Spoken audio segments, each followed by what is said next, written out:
Back home, we say, how are you doing? But here you say, how are you? So the question is, how are you going? Today has been unequaled freedom that we've been talking about all day. And Dan and I, in this new season of life, in our old season of life as well, we really resonate with what the Hodges just said about not just what you're doing, but what you're being, about your life.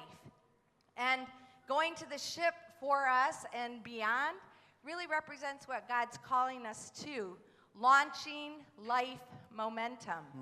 If you want to follow our journey, we're not going to be at the missions hub, but we're going to be around. We send out something called the Doozy Newsy. And if you want to just follow our journey, especially the journey of freedom in life and the message that we continue to give to the next generation, come see us, give us your name and your email, and we'll sign you up for our Doozy Newsy. That's good. 27 years ago, I stood in a hospital. I was in Vienna, Austria, and Susie lay on this bed sort of thing, and we were waiting for our first son to enter into the world. Joshua. Now, Susie doesn't do anything normal. True, it's true. We had been there for hours and hours and hours. And for those of you who may someday have a child or may have to stand there like I was, waiting, there's something called transition labor. That is the most intense moment that you don't want to be there for. but it has to come so the baby can come. It's supposed to last somewhere between 5 and 20 minutes. And it's agony for both of us. Because I just want to help. It's like, yeah, it's going to be better. It's not. It's going to get worse. Okay? Well, Susie, because she did things differently, and she did that transition labor stuff for 5 hours straight. Not because I Hero wanted status. to. Hero status. See, here's the thing with our son Joshua. The way God planned it was the child goes, whoop, hello. Head first. Well, my son went, let's get out of here somehow. You know? And his little bottom was smaller than the big head, so it took a long time to wiggle on down. And when Joshua finally came out, it was one of those moments I'll never forget. 4 doctors ran to where I was, and they took their hands like this. They went up in the air, and they hit Susie on her stomach. At that point in time, my son went bloop, and he was blue. Not good. This boy had not been breathing for a while. There was something wrapped around his neck. They cut the cord, and they ran off with my son. And the drugs had just hit Susie, and she went like this. Whoa. And I watched them take my son out. And here's the only words I could say. Just live. That was it. That's all that could come to my mind about my son and my Susie, who is like drug addict laying there. It's a Just big deal. live. I mean, I was not thinking, I wonder if my son's going to play the guitar. I wonder if he's going to have a good voice. That didn't matter. I'm the dad, and all I wanted for him to do was to live. And every time I see my boys, you know what I say to them? Just live. Just live. There is nothing that makes a daddy more happy than just to see his kids live. It isn't service, it's heart. Mm-hmm. That's what God is saying. When you go home, just live. Just live. Just live. Just live. Because people in your school and people in Cambodia are dying. And it takes free people to free people. And that's the message that our Father God is giving to us today and beyond today. Tomorrow you're going to go home to your world, and your Father is saying to you, just live.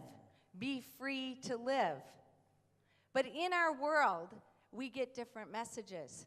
We get messages that bind us up. We get messages that take us and put us in a different space than that picture of freedom. The people around us, they're giving us a different message than the message we're hearing here at TeenStreet. They're binding us. Sometimes we feel like, oh yeah, that freedom to jump around, that freedom to worship, that freedom of my net. That's a very different picture than sometimes when we go home and we're locked up. And then there's the messages that are going on all around us, the places where we go. It feels like we're dying. It feels like we can't move. It feels like we're stranded in these places and spaces. And we start to get stuck. Where is that freedom? Where is that message I was living at TeenStreet? What are those messages that are coming on my social media, in my school, from my friends that are different than what I thought I was standing for? What's going on in the gut, the inside of me? What's going on inside my head? What am I believing? What is the untruth that's binding me up and locking me up in my body, in my mind, in my spirit? And sometimes the picture that we have when we're in the reality of our life, physically, emotionally, mentally, spiritually, looks something like this. And yeah, the Father says, live. And yet sometimes the reality of our picture feels or seems like this. But we have an unequaled Jesus who is all about life, who is all about freedom. And he doesn't want us to be stuck like this. He always provides a way of escape. Just live. Jesus said, I have come that you might have life and that you might have it to the full. Freedom! Freedom in Jesus, our unequaled Jesus. That is who we serve. That is the Father. That is the message that contradicts anything that could chain us up, that could bind us up. He wants us to live and move and have our being in Jesus. In 1990, we were in Romania, and we had gone there to deliver medical goods, and we delivered medical goods and Bibles and literature. And when we went in, the country was communist, and while we were there, there was a revolution that took place. Now, let me explain something about Romania. For 50 years, they were oppressed. For 50 years, things got worse and worse and worse. And you know what the people of Romania did? Nothing. They simply took it. They got used to not being free. It was normal. We've never been free.